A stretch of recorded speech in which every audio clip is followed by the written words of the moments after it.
ආයුබෝවන් හැමෝටම සුපර් ආයි ඉංග්‍රීසි YouTube channel එකට හැමෝම පිළිගන්නවා. මේ වීඩියෝවෙන් අපි කතා කරන්න සූදානම් වෙන්නේ passive voice වලට අදාළව 6 වෙනි lesson එක. ඒ තමයි present perfect tense එක කොහොමද ඉංග්‍රීසි භාෂාව තුළ නිවැරදිව භාවිත වෙන්නේ කියන එක පිළිබඳව. එහෙනම් අපි වීඩියෝවට ගිහින් ඒ පිළිබඳව ඉගෙන ගනිමු.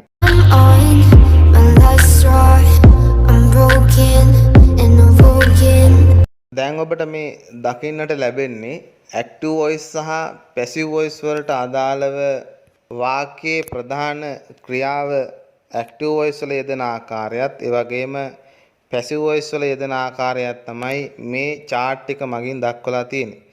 එතකොට active voice වලට අදාළව වරහන් ඇතුලේ present perfect tense එකට අදාළව main verb එක පාවිච්චි වෙනවා has drunk හා have drunk වශයෙන්. එතකොට අපි දන්නා has කියන එක පාවිච්චි කරන්නේ ඒක වචන වාක්‍යයක් සඳහා, have කියන එක පාවිච්චි කරන්නේ බහුවචන වාක්‍යයක් සඳහා. passive voice වාක්‍යයක present perfect tense වලට අදාළව main verb එක වෙනස් වෙන්නේ has been drunk සහ have been drunk වශයෙන් තමයි main verb එක යෙදিলা තියෙන්නේ. ඉතින් ඒක තමයි කහපාට කොටුව තුලින් අපි දක්වලා තියෙන්නේ. active voice වලට අදාළව present perfect tense එක භාවිත වෙනවා මම සියලුම වාක්‍ය පාඩම් කරලා තියෙනවා. I have learned all the sentences. I have learned all the sentences. එතකොට main verb එක පාවිච්චි වෙලා තියෙනවා have කියන උපක්‍රියාපදය සමග learn කියන past participle verb එක යෙදিলা තමයි active voice යටතේ present perfect tense එක භාවිත වෙලා තියෙන්නේ. active voice වාක්‍ය passive voice වලට වෙනස් වුණාම කොහොමද වාක්‍ය රටාව නිර්මාණය වෙන්නේ කියලා බලමු present perfect tense වලට අදාළව. මම කියප එක මම විසින් කියලා එනවා passive voice වාක්‍යයේ. ඒක ඔබ දන්නවා දැනටමත්. මම විසින් සියලුම වාක්‍ය පාඩම් කරලා තියෙනවා. මම විසින් කියන කෑල්ල passive voice වලට අදාළව අපි වාක්‍ය අවසානයේට යොදනවා. ඒක තමයි ඔබට පේන්නේ by me කියලා. ඒ වගේම සියලුම වාක්‍ය කියන එක තමයි කර්මපදය. ඒ කර්මපදය වාක්‍යයේ මුලට ගේනවා passive voice වාක්‍යයන් වලදී. එතකොට වාක්‍ය නිර්මාණය වෙනවා present perfect tense වලට අදාළව all the sentences have been learned by me. All the sentences have been learned by me. එතකොට active voice වාක්‍යයේ main verb එක have learned කියලා යෙදුනා. passive voice වාක්‍යයට එනකොට have been කියන උපක්‍රියාපදයේ සමග learned කියන past participle verb එක යෙදিলা තමයි present perfect tense වලට අදාළව passive voice වාක්‍ය නිර්මාණය වෙලා තියෙන්නේ. ඔහු ඔහුගේ යාළුවාට ලියුමක් ලියලා තියෙනවා. He has written a letter to his friend. He has written a letter to his friend.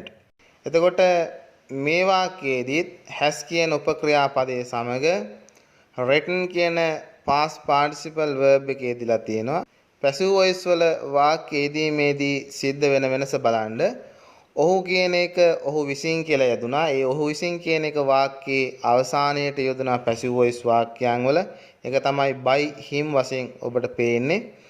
ඒ වගේම කර්මපදයේ තමයි ලියුමක් කියන එක. ඒ කර්මපදය වාක්‍යයේ මුලට ගෙනල්ලා තියෙනවා. එතකොට වාක්‍ය නිර්මාණය වෙනවා present perfect tense වලට අදාළව passive voice යටතේ a letter has been written to his friend by him. A letter has been written to his friend by him. එහෙනම් has written කියන active voice main verb එක passive voice වලදී වෙනස් වෙනවා has been කියන උපක්‍රියාපදයේ සමග written කියන past participle verb එක යෙදිලා. නීතිඥවරයා අපේ ඉල්ලීම ප්‍රතික්ෂේප කරලා තියෙනවා. The lawyer has rejected our demand. The lawyer has rejected our demand. active voice යටතේ present perfect tense එකට අදාළව main verb එක පාවිච්චි වෙලා තියෙනවා has කියන උපක්‍රියාපදයේ සමග rejected කියන past participle verb එක තමයි පාවිච්චි වෙලා තියෙන්නේ. එතකොට ඒක passive voice වලට වෙනස් වීමේදී main verb එක වෙනස් වෙලා තියෙන ආකාරය බලන්න has been කියන උපක්‍රියාපදයේ සමග rejected කියන past participle verb එක යෙදিলা තමයි මේ යටතේ වාක්‍ය නිර්මාණය වෙලා තියෙන්නේ. passive voice වලට අදාළව තවත් present perfect tense වලට අදාළ උදාහරණ කිහිපයක් අරගෙන බලමු. ඔබ කලින් ඉගෙනගත් උදාහරණයන් වලට අනුකූලව මේ වාක්‍යයන් තේරුම් ගැනීමට උත්සාහ ගත යුතු වෙනවා. ඒ වගේම තමයි මේ වාක්‍ය හතරේම කර්තෘ කෙනෙක් නැහැ. ඉතින් අපි දන්නවා කර්තෘ කෙනෙක් නැත්නම් අනිවාර්යෙන් ඒ වාක්‍යයන් කර්මකාරක වාක්‍ය කියලා. ව්‍යාපෘතිය වෙනුවෙන් මුදල් අනුමත කරලා තියෙනවා. එතකොට මුදල් අනුමත කරේ කියලා කවුද නැහැ. එතකොට අපි දන්නවා එහෙනම් කර්තෘ කෙනෙක් නැත්නම් ඒ වාක්‍ය අනිවාර්යෙන් passive voice වාක්‍යයක් කියලා. Money has been approved for the project. Money has been approved for the project. දේශීය කුරුඳු අපනයනය කරලා තියෙනවා. The local cinnamon has been exported. The local cinnamon has been exported. අලුත් විශ්වවිද්‍යාල අපේ රටේ පිහිටවලා තියෙනවා. New universities have been established in our country. New universities have been established in our country. වියලි සලාක අනාථයින්ට ලබා දීලා තියෙනවා. Dry ration have been given for the refugees.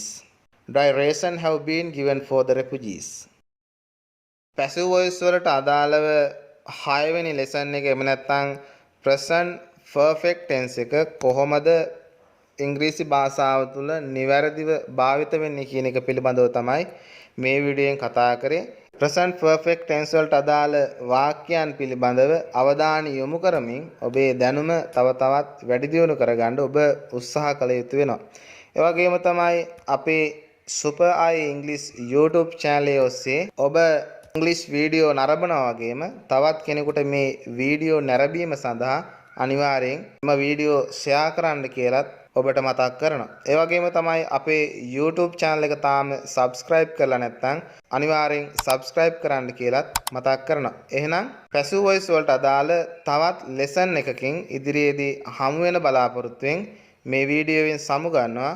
ඔබට සුබ අනාගතයක්.